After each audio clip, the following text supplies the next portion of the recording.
Let's do a fun little thought exercise for a second. Imagine you live in a big blue city. Not like actually painted blue or anything like that. This isn't the Smurf kingdom.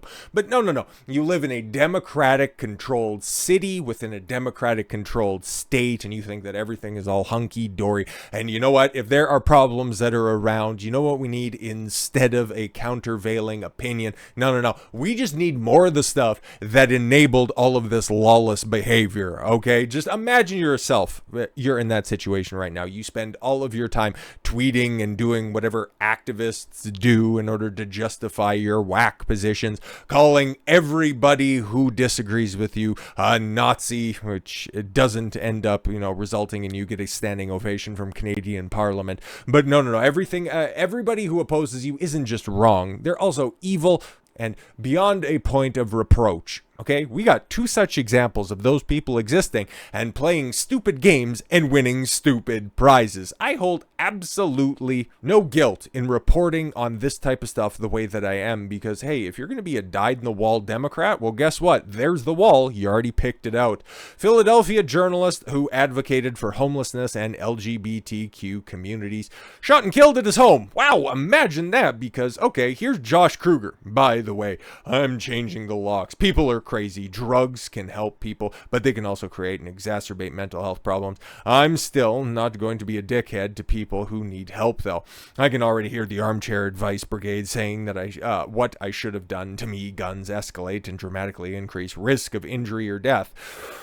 This is the guy who just got shot to death in his own home. Even in home or self-defense situations, this is the case, technically a burglary. You can't be Yosemite Sam just because you're afraid. Yeah, no, exactly. Heaven forbid, you'd want to defend yourself. But maybe this was just a one-off spurging, okay? He just had, a momentary lapse in judgment. It's not like he's got a track record of being totally retarded. Oh, wait. I know. I always set myself up like that, but here you go. Look at this lawless land of liberals in Philly where shootings are dropping to levels never seen in years. Oh, yeah, exactly. Don't mind all the riots that are going on in the streets. Philly is quickly descending into a shithole only Portland could mock. But okay, what else? Some idiots just said you're more likely to get shot and killed than die the coof in Philly to make some insensitive rhetorical point from his side. Folks, 4 times as many Philadelphians have died of the coof than gunshots this year. I understand math is hard, but do better. Life sure does come at you fast. Bro, speak for your block. Mine isn't ruined. The city isn't ruined, and it's because Larry Krasner keeps winning in landslides. Doesn't mean Philly is a heap of cinders and ashes, no matter how much people say. Like the rest of the country, we are dealing with upticks in crime, but no, shootings are down. Except for in your locale. A journalist and advocate who rose from homelessness and addiction to serve as a spokesperson for Philadelphia's most vulnerable was shot and killed at his home early on Monday. Sucks to suck, I guess. Josh Kruger, 39, was shot 7 times. Yo, if only they had smaller magazines, he might have been able to survive. See, we need sensible gun control, guys. At about 1:30 in the morning. And collapsed in the street after seeking help, police said. He was pronounced dead at the hospital a short time later. Police believe the door at his Point Breeze home was unlocked, or the shooter knew how to get in. Oh, the Philadelphia Inquirer reported. See, it was just a friend. See, once again, it's that old axiom. It's not the random acts of violence that you need to be afraid of because this guy's a fan of statistics, apparently. It's the people that are closest to you that are just more likely to cause you harm.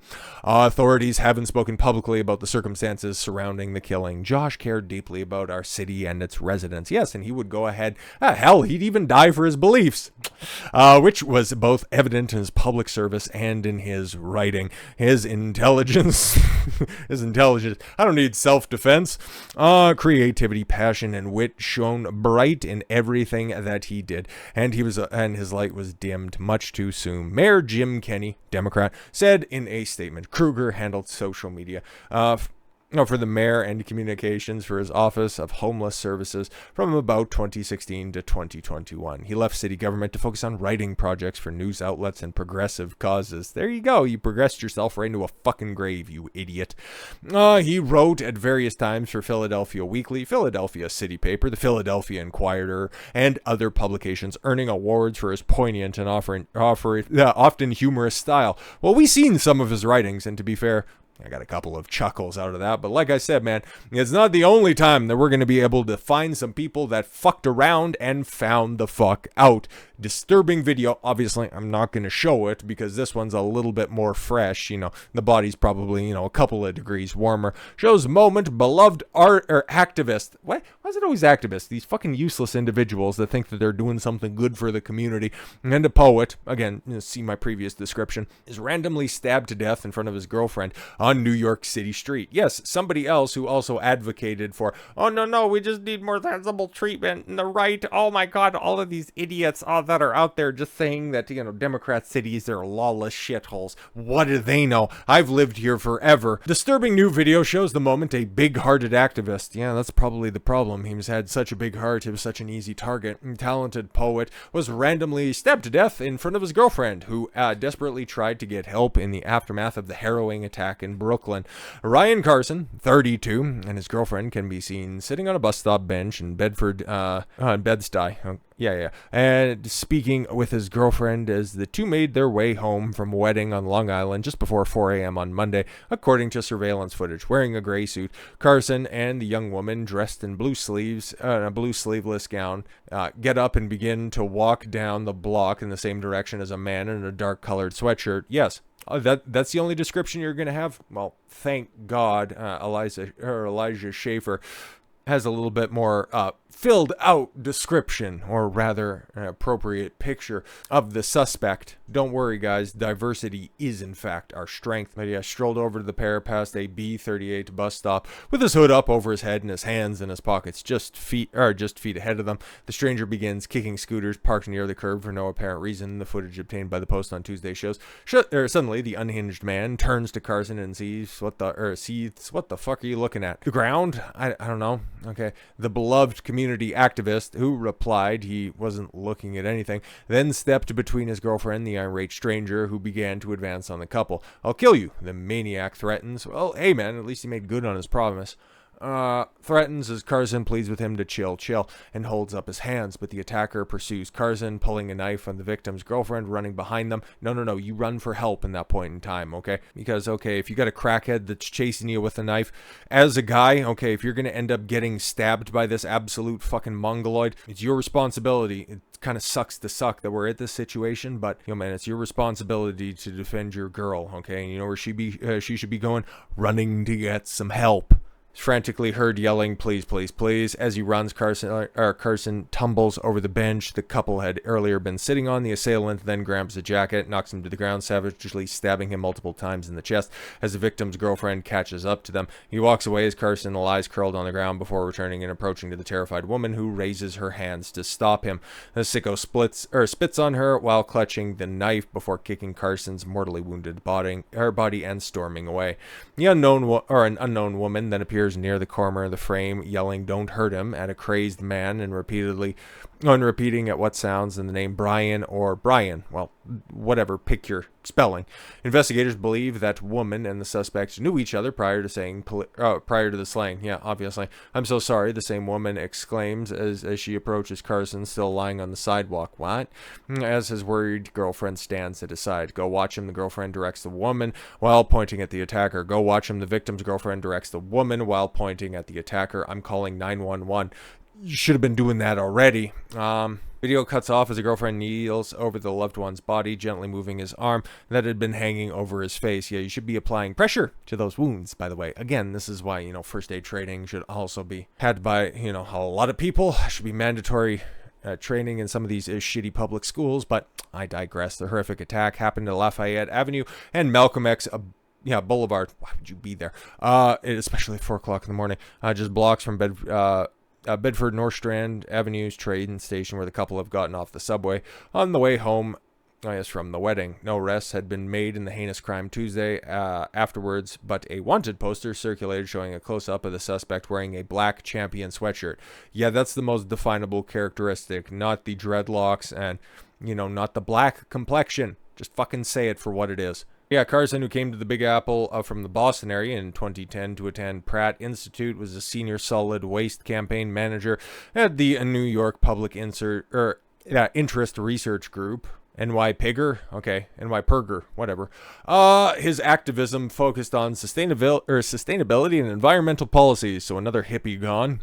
In a statement, New Pigger, go ahead and call it that, called Carson a beloved staffer, colleague, and friend, a creative, talented, relentless, and upbeat advocate for students and the environment, his engaging personality, and his shitty choice in haircuts.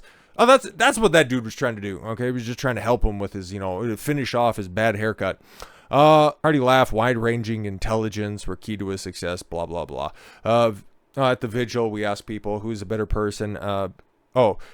Who here is a better person because of Ryan Carson? A roommate said, right, it's New York after all. And almost everyone in the crowd, he's dead. Nobody's there to verify this. Just say that everybody raised their hand. Come on now, if you're going to go ahead and, say that this guy was a boon for society, which you're an unpaid activist, who the fuck cares? Just go ahead and inflate his worth, okay? Nobody's going to call you out on this.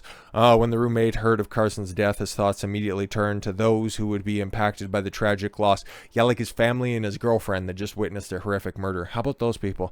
Who do I call? How do I let people know?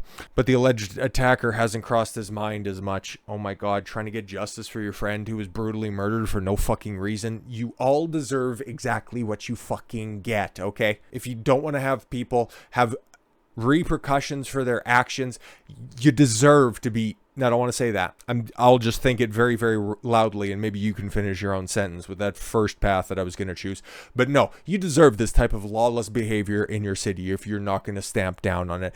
Philadelphia was defunded. Their police department was funded to the tune of $33,000. It's either $33,000 or $55,000. It's one of those repeating numbers. No, but mid 5 digits it got defunded by. Why? Because of activists like this saying that no, you're just too brutal. What about those people that are just on the street? They're just there's people that slip through the cracks, okay? They're not, crazed drug addicts.